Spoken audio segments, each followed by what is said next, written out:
মোহাম্মদ আনাস বয়স মাত্র 7 বছর। তার চাচাতো ভাই ইয়াসিন আরাফাত মাত্র 5 বছরের ছোট্ট শিশু। দুজনে একই বাড়ির একই উঠানে বড় হওয়া, একসাথে খাওয়া, খেলা, হাসি, কান্না যেন একজন ছাড়া আরেকজনের চলেই না। এই দুই শিশু ছিল তাদের পরিবারের প্রাণ।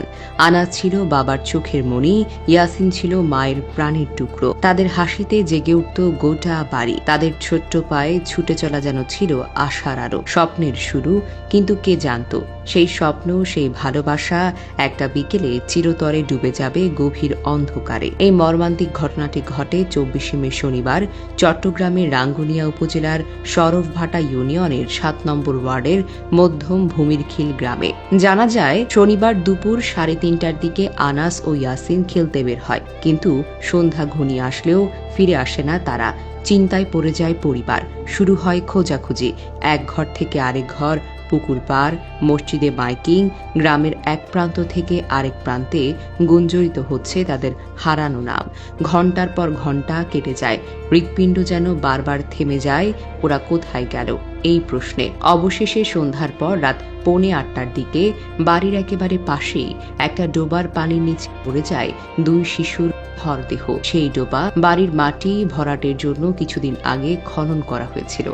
আগে শুকনো থাকলেও টানা বৃষ্টিতে ভরে গিয়েছিল পানিতে। সমতলের সাথে মিশে গিয়ে বোঝাই যায়নি ওটা আসলে একটা তুফাত। ডোবার একপাশে ছিল একটি বড় আম গাছ। পাকা আম পড়ে থাকতে দেখে হয়তো ছুটে গিয়েছিল ওরা আম কুড়াতে, কিন্তু নিজেদের অজান্তেই যায় সেই ডোবায়। পানি ছিল শান্ত কিন্তু গভীর।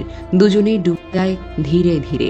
তখন হয়তো ওরা বাঁচতে চেয়েছিল, বাবা মাকে চিৎকার করে ডাক দিয়েছিল, বাঁচাও আমাদেরকে, কেউ তাদেরকে তুলে নাও। কিন্তু কেউ শুনল না তাদের ছোট্ট আর্তনাদ।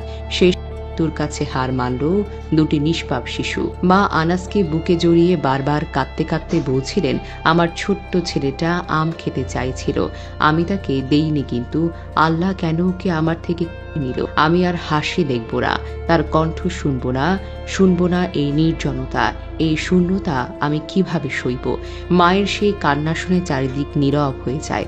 গ্রামের বাতাসও যেন থেমে যায় এক পলকে। কিন্তু এখন প্রশ্ন থেকে যায়, এমন কি আমাদের অসাবধানতার ফসল না? আমাদের ছোট্ট একটি ভুল, অসতর্ক একটি সময় চিরতরে নিভিয়ে দিতে পারে দুটি পরিবার, দুটি জীবন, দুটি স্বপ্ন। এখন সময় এসেছে জেগে ওঠার। বাড়ির আশেপাশে কোনো ডোবা, খোলা গর্ত বা পানি ভর্তি জায়গা থাকলে দ্রুত ভরাট করুন। শিশুদের একা বাহিরে যেতে দেওয়া যাবে না, বিশেষ করে বর্ষাকাল ও আম কাঁঠালের মৌসুমে।